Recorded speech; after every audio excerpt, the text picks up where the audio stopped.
Hoosier Trapper Outdoors is brought to you by Hoosier Trapper Supply, Leatherwood Creek Trapping Scents, HTS Productions, Hoosier Trapper Deer Scents, and Leatherwood Wildlife Art. Hey, thanks for joining us. This episode 15, Hoosier Trapper Outdoors, Season 4.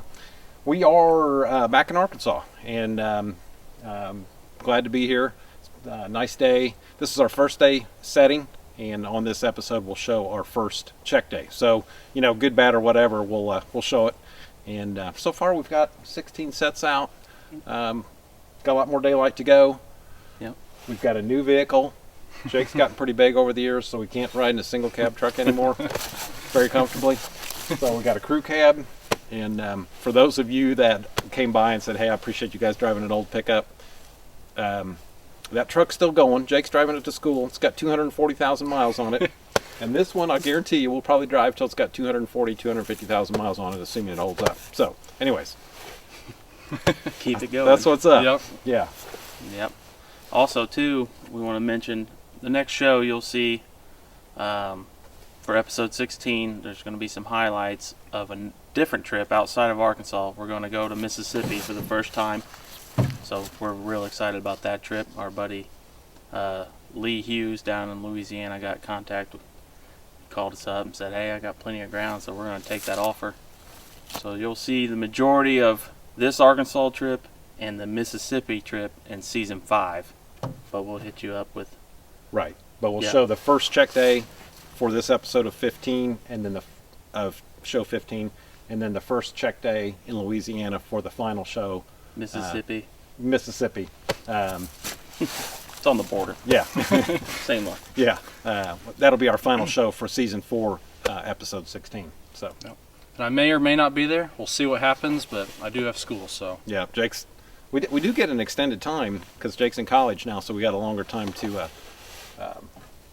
be down here. We're not quite as tight with the holidays and him getting back to school. So this is actually New Year's Eve day, and this is our first day here. So that's typically a fair amount later than what we normally are able to go. So, anyways, and it's a good thing because the rain and flooding has been absolutely terrible going through Missouri, and feel bad for all those people there. And anyways, with that, we wouldn't have really been able to do much here anyway. So the timing worked out. But Mississippi, we'll see what happens. Yep. Hope you enjoy the show.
The style set's one that I really like to do.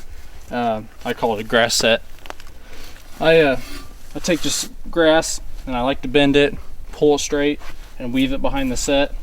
It gives it good eye appeal. And then also to cover the bait, I like to mix dry grass and green grass for a good eye appeal as a bait cover. So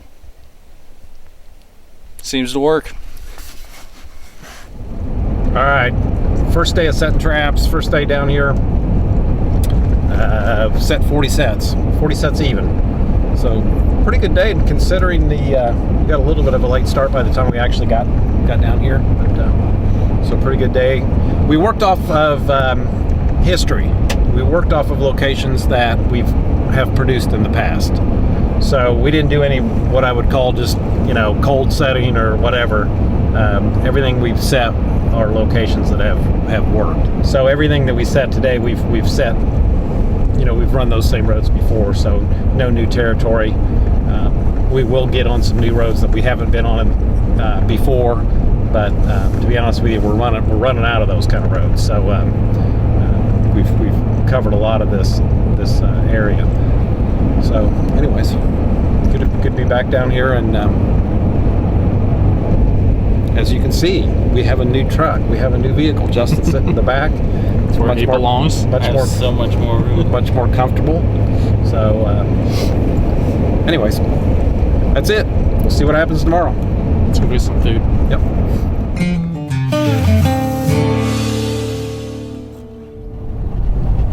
All right. Check day 1 on the 2016 trip. Happy New Year to everyone. Today's January 1st, 2016. I didn't stay up last night to make sure that it was 12 o'clock when the world changed to 2016, but Justin did, so he was up and made sure it was official. But, anyways, eight check days on this trip. That's the plan. Today's number 1, so we've got a little more time to work with. We'll see what happens, how that works out for us. You guys have anything you want to add? Justin's behind the camera. Jake's in the back seat. Jake, are you awake? Not really. Not really. Alrighty, we'll see what happens.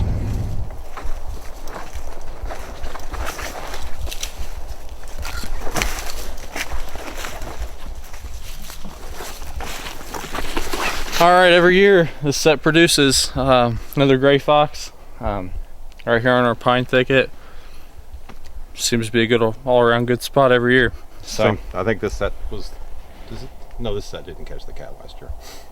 Yes, it did. Yep. Oh, it did? Yep. Oh, that's right. Okay. All right, cool. Very cool. All right, well, let's get him taken care of. all right. All right, I don't think I've ever had this happen. I've had the holes dug out.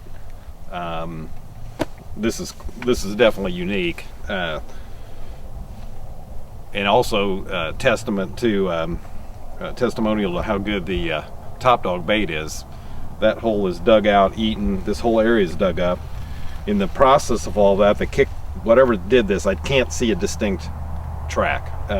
My guess is that it was a coyote by looking at the scratches and all that and the way it's dug. But the trap actually got kicked out to the side, never even flipped off. And whatever this was just continued to dig in the area of the dirt hole. The bait's gone. And so anyways, this is kind of interesting, and we'll see if we can hem this in a little bit without getting too hemmed in. And see if we can catch this critter. But anyways, kind of interesting. Definitely have had dirt holes dug out before, but probably, as far as I can remember, not to this extent. So we'll see what happens. All right, this is the remake on that set that was dug up like crazy. What I did is I dug the hole considerably deeper. I probably got that hole 14 inches deep now. So I'm going to really have to work for it to get it down there. Of course, they flipped the trap out like it was. You know, evidently they caught a toenail on it or whatever and flipped it out. And then just continued to dig. They didn't know what that trap was. And I obviously didn't spook them or didn't care. They didn't care. So, but anyways, I'm going to stick that bait way down in that hole.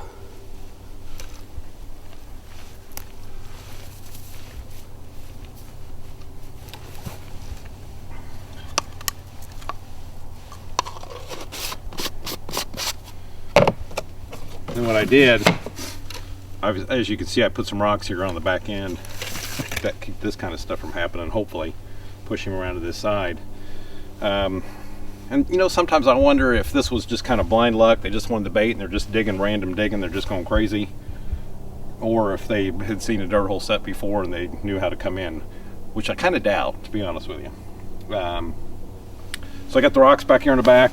I've got a little bit of an edge right here. It's kind of a subtle blocking, and I left things fairly rough looking. So we'll kind of see what happens. The set itself is, you know, obviously pretty similar to what it was, but hopefully that'll help with that back digging back there if this animal comes back again. So anyways, we'll take it from there and see what happens. So, all right, still check day 1. Caught the gray fox. Jake caught that gray fox earlier. We're on a new road.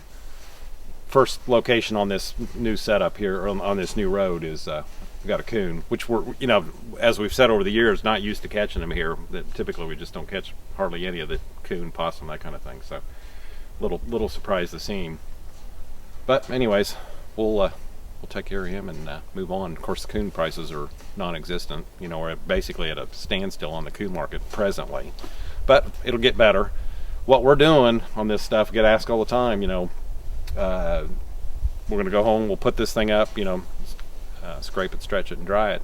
Send it up to North American Fur Auctions and just let it ride. You know, they'll eventually sell it. So people get concerned that they'll only keep it for a year and get rid of it or whatever. Once it's graded and baled, it's there for sale. So, anyways, that's what we're doing with our fur. All right, this is check day 1. As you can see, pretty slow day, just the coon and the gray fox. Nice day. We've been setting traps. I think it's about 2:30, quarter to 3. So we set quite a few more traps. We'll give a count at the end of the day on what that ends up being, and we'll skin these guys up. And we've got a couple hours of daylight left at least. Set traps till dark and take it from there. So Go get them in the morning. yeah, see what happens in the morning. You know, there's days like this where, of course, you saw that one set that was just like massively dug out by, we assume, a coyote. It sure looked like a coyote. In all my years of trapping, I've never had one quite like that, I got to tell you. So I guess, like I said, they'll do anything to get to top dog bait. So. That's right. Definitely working. So. We made a couple sets earlier that just looked so promising. It had everything going. It just looked perfect. We saw tracks of coyote, fox, and bobcat. In one location, yeah. And Yeah, there was a couple. Fresh droppings, and so we got high hopes for that location tomorrow. Or even or the remaining days that we're here, you know. Oh, yeah. So, but Yeah. definitely a great spot. So, but Just take care of business. yep, take care of the things, and we'll give a recap at the end of the day on how many traps we ended up getting out for today. But we're working up to a pretty good line. You know, one thing about it, when you don't have to stop and skin 7 or 8 animals, it speeds the day up so you can get more done in that respect. But obviously, we're here to catch stuff. So, anyways, we're working up to it. All right, hey, just a recap of the day. We ended up getting 40 more sets out. So for check day 2, we'll have 80 sets to check. So hopefully, like I said, we had a pretty slow start today with the gray fox and just the coon. But tomorrow we got a lot more options. You know, obviously statistically we're twice as likely to catch something. So, anyways, Found some good locations, made some good sets, so looking forward to tomorrow. yep, should be good.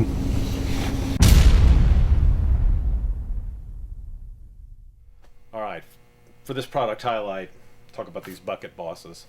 You know, everybody's on a budget, so if you know, for those of you that work out of a 5-gallon bucket, or you don't want to buy a pack basket, definitely a convenient way to carry your tools in, 1 or 2 traps, you know, if you're working off a 4-wheeler out of a truck or whatever. And then it comes these pouches, they inexpensive, $19.95. They are made to fit on a bucket. They've got this strap actually right here. It's got a buckle tightener, and then this is Velcro, so it easily goes on there, and then it can hold your lure. It's got a number of pouches that go all the way around it, so everything you can is convenient. Anyways, it's kind of a good option, and an inexpensive option for carrying your equipment and then keeping your lure and stuff separate from your other equipment. So, you know, something to think about. You know, it definitely has its place, so might give it a shot. All right, question and answer segment, trapline tip, kind of all in one on this one. Had a question about drags, how to set them up, and how they work. Basically, I've got 12 foot of 2/0 chain here. The longer the chain that you use, the quicker they're going to hang up on something, particularly if you're in an area that's a little more open. Drags, you got to be really careful with them as to where you're using them. You got to make sure that there's something there that the animal's going to hang up on, if they're, you know, to stop them, obviously. And there's several different kinds of drags out there. There's the basic, inexpensive ones. These we rarely use just as a drag. We normally pre-wrap with these. In other words, we'll wrap around a bush or something that's actually going to keep the animal there where you pre-wrap this. The better quality drags, like something like this, you can use without pre-wrapping. The animal's going to get that caught up on something that's really bites in, and they're good and heavy. To attach the chain to the drag, if you're using a drag that's got the D-ring welded on, you can go with an S-hook like this. Probably is your best bet. Obviously compress these down, and if you got a welder, you can actually tack weld each one of those places once they're joined down, and then that thing's there to stay. So that works quite well. Another option is that the split rings, you can go through here and then split ring the chain onto the drag. So essentially you're just taking that split ring and run it on there like that, and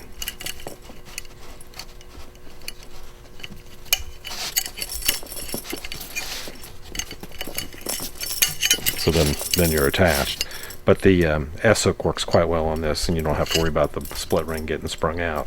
On the opposite end of the chain, we usually use a split ring. That way you've got the versatility of taking it on and off the trap easily. We never attach the traps to the drags until we actually get to the set location. So on this end right here, we're just going to put a split ring, and we just keep that on there permanently, and then you're good to go.